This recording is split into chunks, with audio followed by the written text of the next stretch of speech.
Hello dear students, स्वागत है आप सभी का आपके अपने YouTube channel signing future coaching centre पर।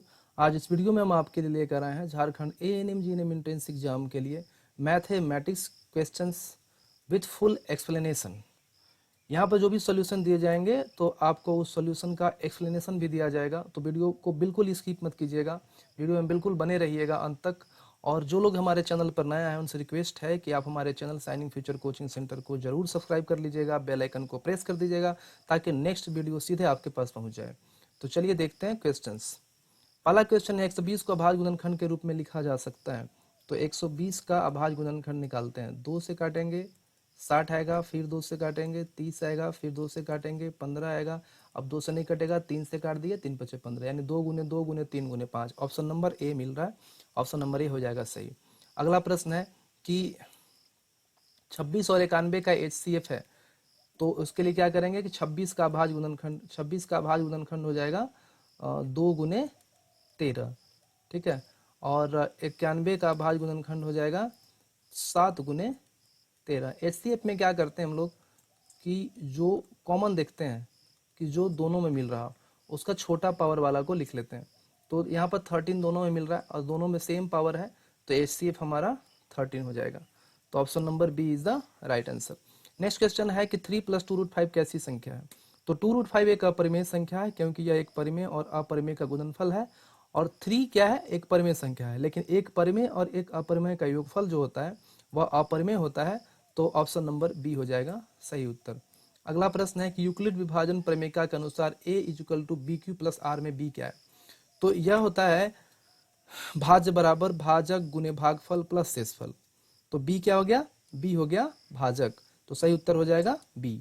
नेक्स्ट क्वेश्चन हमारे पास कि y = px का ग्राफ दिया हुआ है शून्यक की संख्या। तो x एक्सिस को जितना बार ये जो लाइन है क्रॉस करता है शून्यक की संख्या उतना ही हो जाता है। तो एक यहाँ, एक यहाँ, एक यहाँ और एक यहाँ, कुल कितना हो गया, 4 हो गया। तो शून्यकों की संख्या बराबर 4, option number C. Next question है कि द्विघात बहुपद ax² + bx + c के शून्यकों का योग क्या होगा। तो शून्यकों का योगफल जो होता है वो होता है -b/a, option number C. Next question, किसी द्विघात बहुपद के शून्यकों की संख्या अधिकतम कितनी होती है। तो शून्यकों की संख्या अधिकतम 2 होती है, सही उत्तर हो जाएगा ऑप्शन नंबर 2। अगला प्रश्न है रैखिक समीकरण युग्म a1x + b1y + c1 = 0 और a2x + b2y + c2 = 0 में यदि a1/a2 = b1/b2 is not equal to c1/c2 तो इनमें से सही ऑप्शन चुने। अद्वितीय हल, अनेक हल, कोई हल नहीं। तो ये इस कंडीशन में कोई हल नहीं होते हैं। अगर a1/a2 बराबर b1/b2 और बराबर नहीं c1/c2 रहता है तो उसका कोई हल नहीं होता, option number C. Next question है कि समीकरण x + 2y = 3 और 2x + y 6 के हल क्या होंगे। तो यहाँ पर वही निकालना हमको। यहाँ पर a1 बराबर x के साथ कोई गुणांक नहीं है तो 1 हो गया, और b1 बराबर y के साथ 2 है तो 2 हो गया, और c1 बराबर ये 3 है, इसको इधर ले जाते हैं तो -3 हो जाता है, तो c1 हो गया हमारा -3। उसके बाद a2 जो रहेगा 2 रहेगा, b2 2 रहेगा, और c2 को अगर इस समीकरण को हम ऐसे कर लेते हैं 2x + 2y 6 इधर ले जाते हैं -0 इस रूप में लिख लेना है, तो c2 हो गया हमारा -6। अब क्या करेंगे, a1/a2 निकालेंगे।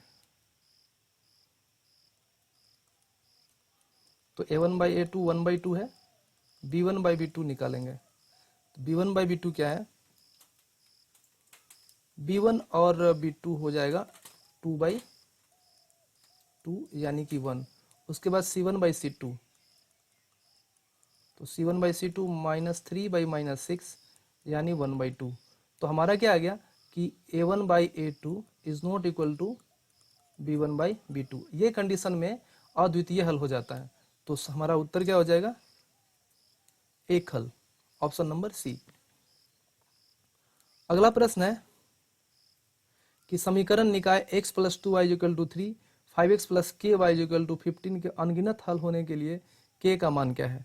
अनगिनत हल होने के लिए कंडीशन हो जाता है हमारा a1/a2 बराबर b1/b2 बराबर c1/c2।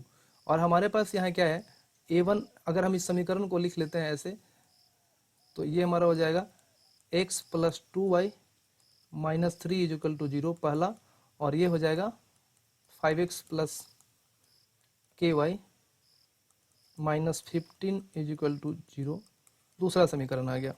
अब हमारा यहाँ पर जो a1 है, a1 हमारा 1 है, b2 है 2 और b1 है 2 और c1 है -3। उसके बाद देख लीजिए जो a2 है, a2 है 5 और b2 बराबर k और c2 बराबर -15 है। इसी चीज को अगर हम आगे बढ़ाते हैं तो कंडीशन क्या है, अनेक हल के लिए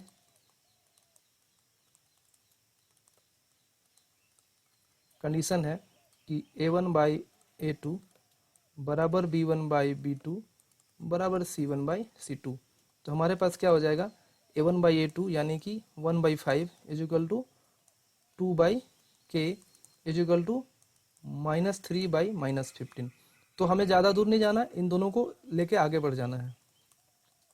तो हो जाएगा 1/5 इज इक्वल टू 2 बाई के, या के से 1 में मल्टीप्लाई हो जाएगा, यहाँ क्रॉस मल्टीप्लीकेशन हो जाएगा, तो 1 से के में के हो जाएगा, 5 इंटू 2 कर देंगे 10 हो जाएगा। के का वैल्यू कितना आ गया, 10 हो गया, यानी option number B is the right answer. अगला प्रश्न हमारे पास कि निम्न में कौन द्विघात समीकरण नहीं है, आपको चेक करना है कि नहीं है। तो सिंपली उसके लिए क्या करते हैं हम लोग कि तीनों का कैलकुलेशन कर लेते हैं। ए कितना है, x minus 2 whole square plus 1 is equal to 2x minus 3। इसको आगे करेंगे तो हो जाएगा एक्स स्क्वायर माइनस 2 भी, तो यहाँ हो जाएगा माइनस 2x प्लस 2 का स्क्वायर यानी 4 plus 1 is equal to 2x minus 3। इसको आगे बढ़ाएंगे तो हो जाएगा एक्स स्क्वायर माइनस 2x, 4 और 1 हो जाएगा 5, और ये 2x इधर आएगा, ये भी माइनस 2x माइनस 3 इधर आएगा प्लस 3 हो जाएगा इज इक्वल टू 0। तो ये हमारा आ गया अब कितना, ये हमारा आ जाएगा अब एक्स स्क्वायर माइनस 2x हो जाएगा माइनस 4x प्लस 5 और 3 हो जाएगा 8 इज इक्वल टू 0। तो ये द्विघात समीकरण है, ठीक है, तो ये आंसर नहीं होगा। अगला है x से 2x में करेंगे, 2x स्क्वायर जो b है हमारा, b में हो जाएगा x into 2x minus 3 is equal to X square plus 1। तो इसको करेंगे तो हो जाएगा 2x स्क्वायर और minus 3x is equal to X square plus 1। इस सबको इधर लेके आ जाएंगे अब की बार, तो हो जाएगा minus x square minus 3x minus 1 is equal to 0। 2x से एक्स स्क्वायर जाएगा तो एक्स स्क्वायर बचेगा minus 3x minus 1 is equal to 0, यानी बी भी आंसर नहीं है। नेक्स्ट है सी। सी में दे रहा है कि x plus 1 square is equal to 2x minus 2 into x minus 3। तो ये हो जाएगा x square plus 2x plus 1, ये हो जाएगा 2x माइनस 3। तो ये हो जाएगा x square plus 2x plus 1। अगर इसको इधर ले आते हैं तो माइनस 2x, ये इधर आया तो प्लस बराबर 0। 2x से 2x कट गया, लेकिन आ क्या गया एक्स स्क्वायर प्लस 4। तो ये भी द्विघात समीकरण है, तो ये भी उत्तर नहीं होगा। तो सिंपली अब डी जो है अपने आप उत्तर हो जाएगा, लेकिन फिर भी हम डी को चेक कर लेते हैं। X minus 1 whole square is equal to x minus 2 into x plus 2। तो इसको अगर आगे हम इसको बढ़ाएंगे तो ये हो जाएगा हमारा x square minus 2x plus 1, और ये हो जाएगा एक्स एक्स में मल्टीप्लाई होगा तो एक्स स्क्वायर, एक्स से 2 में होगा तो 2x, और ये माइनस 2 है, माइनस 2 से x में करेंगे तो माइनस 2x, और माइनस 2 से 2 में करेंगे तो माइनस 4 हो जाएगा। तो ये आ गया x square minus 2x plus 1, ये दोनों कट गया, इधर हो जाएगा हमारा एक्स स्क्वायर माइनस 4, इससे कट गया तो आ गया माइनस 2x और प्लस 1, इसको इधर ले आइए, ये भी प्लस 1 हो जाएगा इज इक्वल टू 0। तो आ जाएगा minus 2x plus 5 is equal to 0। दिख रहा द्विघात नहीं है क्योंकि पावर में 2 नहीं है, तो हमारा सही उत्तर हो जाएगा option number D. Option number D जो है वह द्विघात समीकरण नहीं है। अगला प्रश्न है कि द्विघात समीकरण A X square plus B X plus C बराबर 0 के मूल वास्तविक एवं समान है तो क्या कंडीशन होता है। ऑप्शन दिया और D equal to 0, D is less than 0, D is more than 0, इनमें से कोई नहीं। सही होता है डी इज इक्वल टू 0। अगला दिया है प्रश्न कि द्विघात समीकरण 3x² - 5x + 2 = 0 के विविध कर का मान क्या है। तो यहां पर a जो है, a बराबर यहाँ 3 है, b बराबर -5 है और c बराबर 2 है। विविध कर का मान निकालते हैं b² - 4ac से। b² यानी -5 का स्क्वायर -4ac, तो 4 गुने a कितना है 3 है, c कितना है 2 है। तो -5 का स्क्वायर करेंगे तो कितना हो जाएगा 25 हो जाएगा, और 4 तिहाई 12 दूनी 24, तो 25 से 24 जाएगा तो 1 बचेगा, यानी option number B. Next question है कि दिन में से कौन द्विघात सूत्र है। तो द्विघात सूत्र क्या होता है -b + -d/2a। तो सही उत्तर क्या हो जाएगा ऑप्शन नंबर ए। अगला प्रश्न है कि 3 1 -1 -3 के लिए क्रमशः प्रथम पद और सार्वंतर डी क्या होगा। तो प्रथम पद तो 3 दिख रहा है, और डी निकालने के लिए क्या करते हैं कि आप दूसरे पद से पहले पद को घटा दीजिए, तो 1 - 3 यानी -2, तो हो जाएगा 3 और -2, option number B. Next question है कि AP -3 - 1/2 2 का 11वां पद क्या है। तो यहाँ पर a बराबर हमारे पास हो गया 3, और d बराबर, d निकालने के लिए -1/2 से -3 कर देंगे, तो कर लेंगे -1/2 -3, तो ये कितना हो जाएगा, ये हो जाएगा -1/2 और माइनस माइनस प्लस हो जाएगा +3। इसको आगे बढ़ाएंगे तो आ जाएगा ये हमारा 2 - 1, और ये हो जाएगा 3 दूनी 6, 6 में से 1 जाएगा तो 5/2, डी आ गया 5/2। और एन बराबर दिया हुआ है, कौन सा पद निकालना है 11वां पद निकालना है, तो एन बराबर हो गया 11। अब ए एन निकालना है, तो ए एन का फॉर्मूला क्या होता है a + n - 1 × d। फॉर्मूलाज आपको याद रहने चाहिए, तो आधा क्वेश्चन आपका बन जाएगा। बाकी आपका आपके ऊपर डिपेंड करता है कि आप फॉर्मूला याद कर रख पाते हैं या नहीं। तो देखिए ए एन का a + n - 1 × d, तो a कितना है, a है -3 + n - 1, n कितना है 11 है, -1 × d, d कितना है, d है 5/2। तो इसको आगे बढ़ाएंगे तो हो जाएगा हमारा ये -3 और प्लस माइनस, तो प्लस 11 - 1, तो 11 में से 1 जाएगा तो 10 × 5/2, 2 से 10 कट जाएगा 5 टाइम, तो आ गया -3 + 5 × 5 करिएगा 25, 25 से 3 जाएगा तो 22। ऑप्शन देखते हैं कौन सा है, ऑप्शन नंबर बी। अगला प्रश्न है प्रथम n धन पूर्णांकों का योगफल क्या होता है। प्रथम n धन पूर्णांकों का योगफल क्या होता है। ऑप्शंस यहाँ पर दिए गए हैं कि n × n - 1/2, n × n + 1/2, n - 1/2, n + 1/2। सही उत्तर है n × n + 1/2। नेक्स्ट क्वेश्चन है कि आकृति एक दिया हुआ, फिगर दिया हुआ है कि में ABC और PQR दोनों समरूप है, जिसमें परोक्ष समरूपता कसौटी क्या है। तो तीनों एंगल जो है वो बराबर है, तो परोक्ष समरूपता कसौटी AAA, यानी angle angle angle, option A.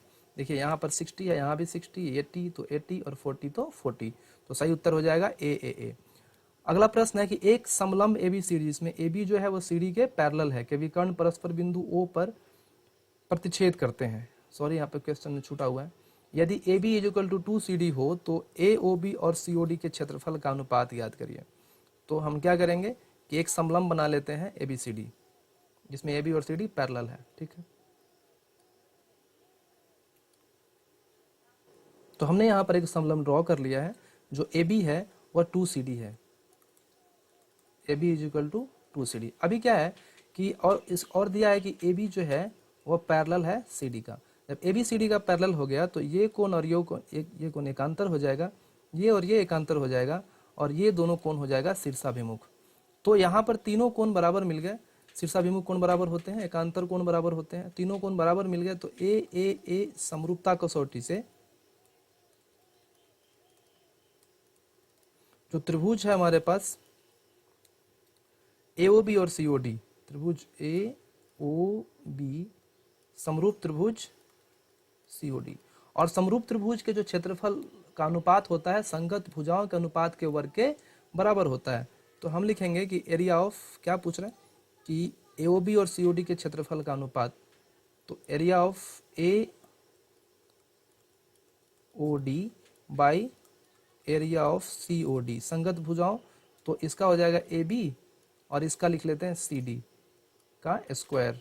अब जो AB है वह 2CD है, तो AB के बदला में हम लिख देंगे 2CD, यहाँ हो जाएगा CD, स्क्वायर कर देते हैं, तो 2 का स्क्वायर 4 हो जाएगा, सी डी का सी डी स्क्वायर रहेगा और नीचे भी सी डी स्क्वायर रहेगा।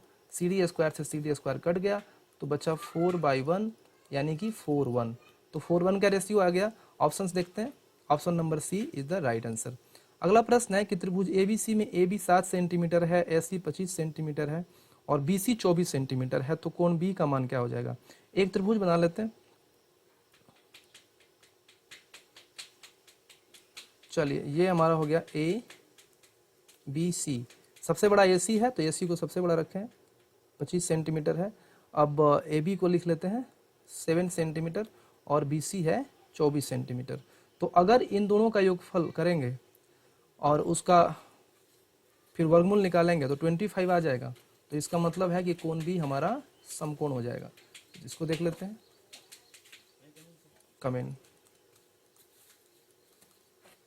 बैठ जाइए जगह, खुश रहिए। तो 7 का स्क्वायर हो जाएगा 49, 24 का स्क्वायर हो जाएगा 576, दोनों को ऐड करेंगे तो आ जाएगा 625। तो अगर इसका 625 का वर्गमूल कितना होता है 25, यानी कि हमारा आ गया कि जो AC है वह कर्ण है और ये दोनों लंब है, यानी कि कोण भी हमारा कितना है 90 डिग्री है। तो कोण बी को लिख दीजिए 90 degree, option number C. Next question है कि y अक्ष से बिंदु 3, 5 की दूरी क्या होगी। तो y अक्ष पे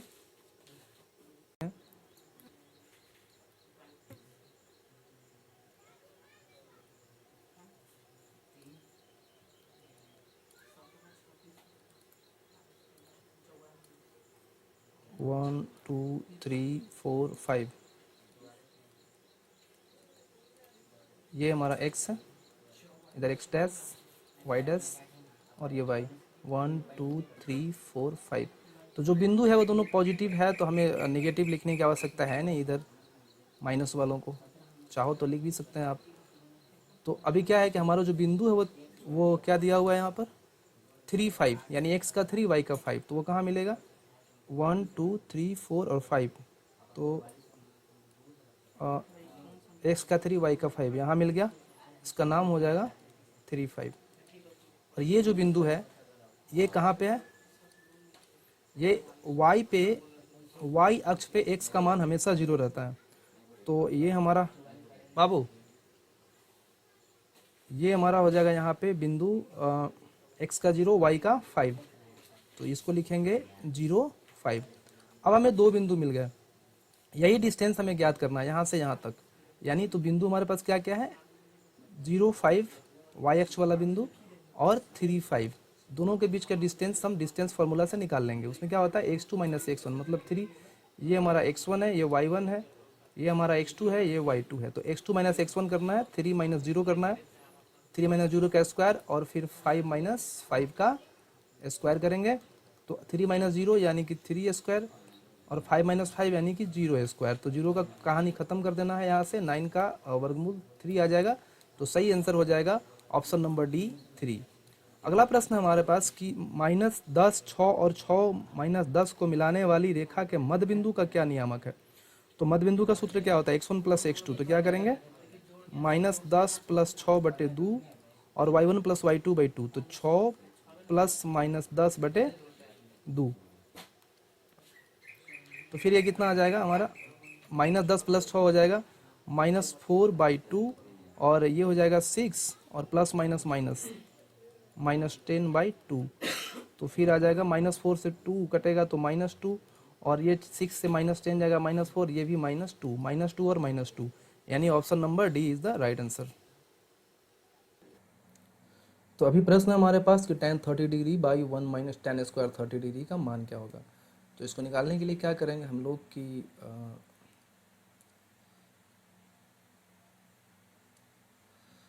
tan 30 डिग्री का मान होता है 1/√3 और 1 - tan स्क्वायर 30 डिग्री, तो 1 - 1/√3 का स्क्वायर।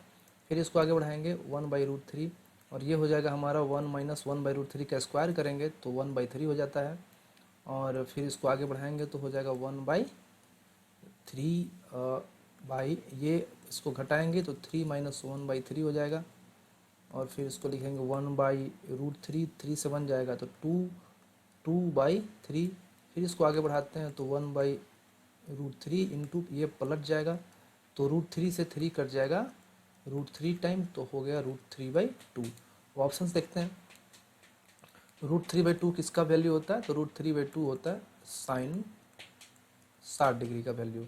तो सही उत्तर हो गया option number B. Next question में पहुंचते हैं।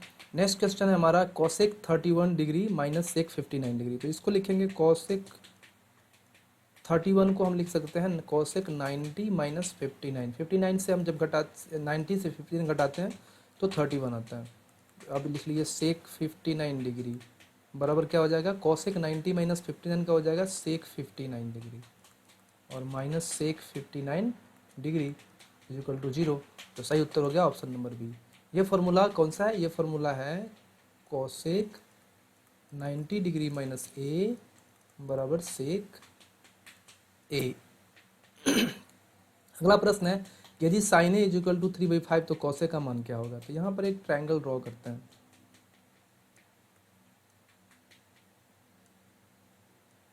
ए है, बी है, सी है, यहाँ पर 90 डिग्री है। तो क्या रहा है कि साइन ए का मान है 3/5। साइन क्या होता है?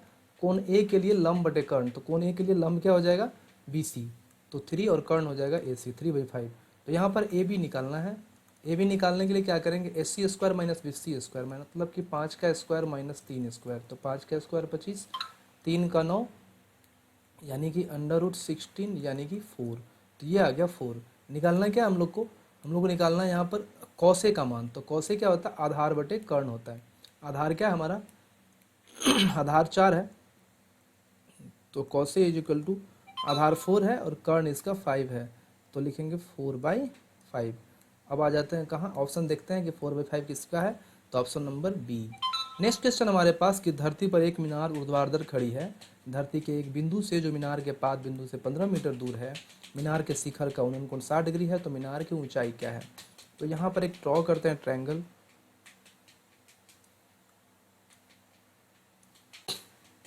ABC, मान लिए कि BC मीनार है। बिंदु A जो है वह मीनार के पाद बिंदु से कितना दूरी है? 15 मीटर की दूरी पर है। और जो एंगल बन रहा है, एंगल कितना बन रहा है? एंगल बन रहा है 60 डिग्री का। तो ये एंगल यहाँ पर लिख लेंगे 60 डिग्री। लंब और आधार जब रहता है तो हम tan को लेकर चलते हैं, तो लिखेंगे tan 60 डिग्री लंब बटे आधार। तो लंब कितना है? BC है, आधार क्या है? AB है। तो इसको फिर आगे सोल्व करेंगे तो आ जाएगा tan 60 डिग्री। BC कितना? BC का मान है H और AB है 15।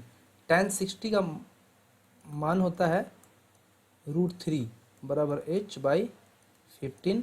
क्रॉस मल्टीप्लेशन कर देंगे तो H इज इक्वल टू आ जाएगा 15√3 आंसर।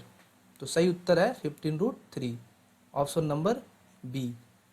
अगला प्रश्न है कि त्रिभुज ABC में जिसका कोण B समकोण है, AB बराबर 3√3 सेंटीमीटर, AC बराबर 6, तो BC का मान क्या होगा?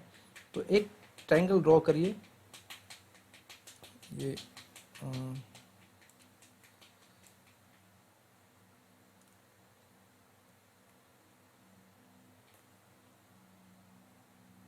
हो गया। कह रहा है कि कोण B समकोण है, ये B हो गया, A और C। AC है 6 सेंटीमीटर और AB है 3√3 सेंटीमीटर। A निकालना है। तो जब हमारे पास आधार और कर्ण होता है तो कोण A के लिए आधार हो जाएगा AB। तो आधार और कर्ण जब हमें दिया रहता है तो हम कॉस को लेकर चलते हैं, तो लिख लेंगे cos A बराबर आधार बटे कर्ण यानी 3√3/6। 3 से ये कट गया 2 टाइम, तो कितना आ गया?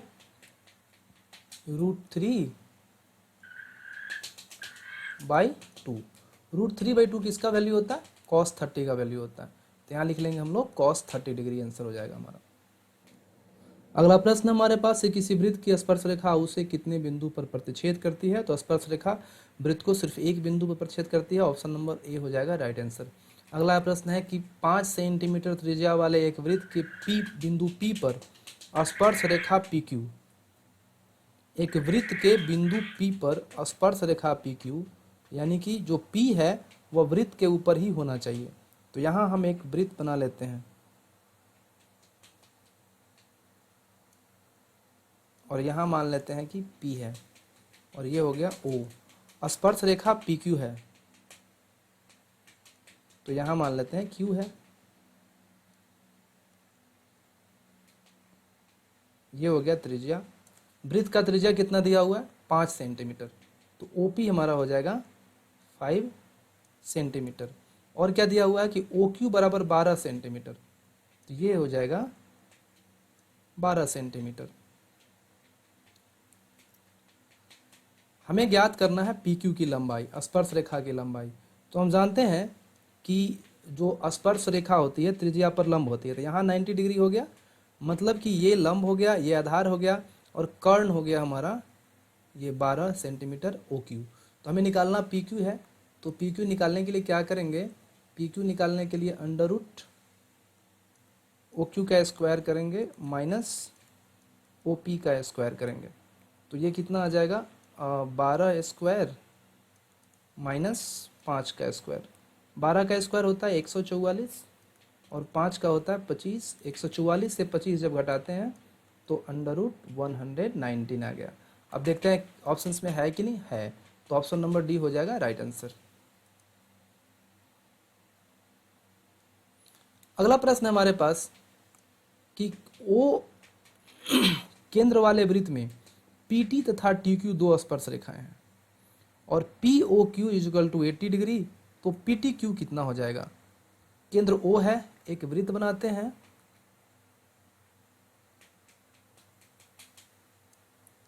यहाँ O है।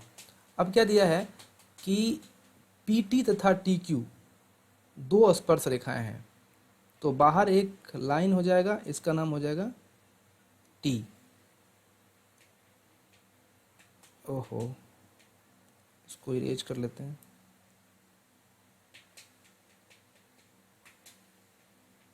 चलिए, तो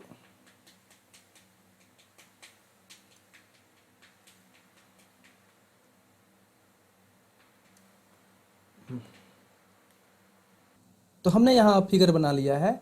वृत्त है, वृत्त के बाहर एक बिंदु T है और T से स्पर्श रेखा दो है PT और QT, और यहाँ जो एंगल POQ है वो 80 डिग्री पे झुका हुआ है। हमें PTQ निकालना है, यानी कि इसको निकालना है। तो हम जानते हैं कि वृत्त की स्पर्श रेखा त्रिज्या पर लंब होती है, तो यहाँ हो गया 90 डिग्री और यहाँ भी हो गया 90 डिग्री। तो अब हमारा जो है POQT एक चतुर्भुज मिल गया, ठीक है। और किसी भी चतुर्भुज के सभी एंगल का योगफल 360 होता है। तो कोण P प्लस कोण O प्लस कोण Q, यहाँ लिख लीजिए चतुर्भुज POQT में प्लस कोण, जो लास्ट वाला कोण है उसका नाम लिख लेते हैं एंगल PTO, जो T है उसको लिख लेंगे एंगल PTO बराबर 360 डिग्री। कोण P 90 है, ये 80 है, ये फिर 90 है, प्लस कोण PTO बराबर 360 डिग्री। इसको जोड़ देंगे 90 90 180 और 100 और फिर 80, कितना हो जाएगा? 260।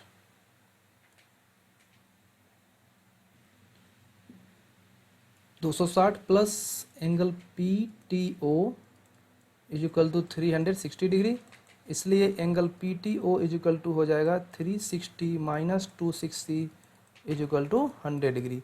तो कितना आ गया हमारा? 100 degree. Angle PTO is equal to 100। तो कौन सा ऑप्शन हो जाएगा सही हमारा? Option number D. Next question है कि 60 डिग्री केंद्रीय कोण और 14 सेंटीमीटर त्रिज्या वाले त्रिज्यखंड का क्षेत्रफल, तो थीटा बटे 360, थीटा है यहाँ पे 60, 60 बटे 360 गुने पाई आर स्क्वायर, तो 22 बटे 7 गुने आर हो जाएगा 14 गुने 14। तो 360 से ये 6 बार में कट जाएगा और 7 से ये 2 बार में कट जाएगा, 2 से ये कट गया 3 बार में। तो ऊपर कितना बचा हमारे पास? ऊपर में बचा हमारे पास 22 गुने 14, नीचे बचा 3। तो ये आ गया हमारा 22 गुने 14 के 360 बटे 3, ऑप्शन नंबर डी। अगला प्रश्न हमारे पास, यदि एक वृत्त का परिमाप और क्षेत्रफल संख्यात्मक रूप से बराबर हैं तो उस वृत्त की त्रिज्या क्या हो जाएगी? तो यानी कि पाई आर स्क्वायर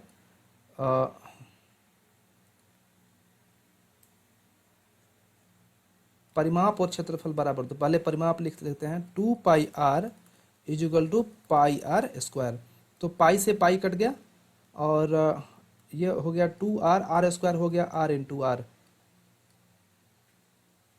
आर से एक ठो आर कट जाएगा तो 2 इज इक्वल टू आर, यानी कि आर कितना हो गया 2 हो गया। ऑप्शन नंबर ए हो जाएगा सही। आर वृत्त त्रिज्या वाले वृत्त के चतुर्थांश का क्षेत्रफल क्या होता है? फॉर्मूला होता है 1/4 पाई आर स्क्वायर, तो ऑप्शन नंबर सी हो जाएगा सही उत्तर। आर त्रिज्या तथा एच ऊंचाई वाले बेलन का आयतन, बेलन का आयतन होता है pi R square H, option number A हो जाएगा सही उत्तर। 14 सेंटीमीटर त्रिज्या वाले अर्धगोले का वक्र पृष्ठीय क्षेत्रफल क्या होगा?